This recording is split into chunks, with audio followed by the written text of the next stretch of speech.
Hello everyone, আসসালামু আলাইকুম। Welcome to my Zarina Rin BD. আজকে আপনাদের সামনে তৈরি করে দেখাবো ক্যারামেল পুডিং। এরকম পারফেক্ট ক্যারামেল পুডিং তৈরি করতে যা যা উপকরণ লাগবে তা হচ্ছে 1 লিটার দুধ জাল করে আধা লিটার করে নিতে হবে, 3টা ডিম, ভ্যানিলা এসেন্স, এটা ভালো একটা ব্র্যান্ডের ভ্যানিলা এসেন্স, আর আধা কাপ চিনি। 3টা ডিম ভেঙে নিয়েছি, এর ভিতরে 1 চা চামচ ভ্যানিলা এসেন্স দিয়ে দিলাম।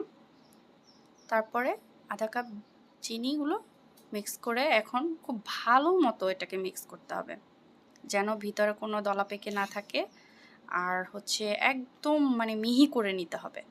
এরপর ক্যারামেলটা বানিয়ে নিব। ক্যারামেল বানানোর জন্য আবার 4 টেবিল চামচ চিনি দিয়ে দিলাম আর 4 টেবিল চামচ পানি।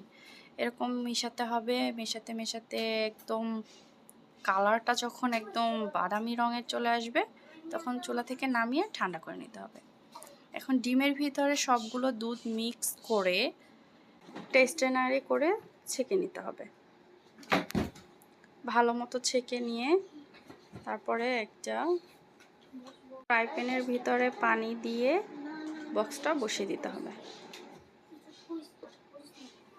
উঠিয়ে দেখলাম হয়ে গেছে কিনা, একদম পারফেক্ট। এটা চামচ দিয়ে দেখে নিলাম, হ্যাঁ একদম হয়ে গেছে। এই যে দেখেন আমার পারফেক্ট পুডিংটা হয়ে গেছে। যে কেটে দেখাচ্ছি, একদম পারফেক্ট একটা পুডিং হয়ে গেছে।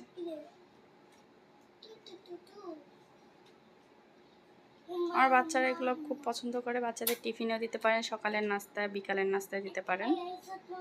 পারফেক্ট পুডিং তৈরি করার জন্য আমার রেসিপিটা ফলো করতে পারেন। আর এই সব তৈরি করলে আমার বাচ্চা তো খুব মজা করে খায়, দেখেন কিভাবে একদম ফিনিশ করে ফেলবে খেয়ে। আর যদি তৈরি করে যদি ফ্রিজে রেখে দিতে পারেন, ফ্রিজে রাখলে তো তারপরে একটু খুব ঠান্ডা ঠান্ডা খুব ভালোই লাগে, বাচ্চাদের আরও পছন্দ। দেখেন কীভাবে খেয়ে ফেলতেছে।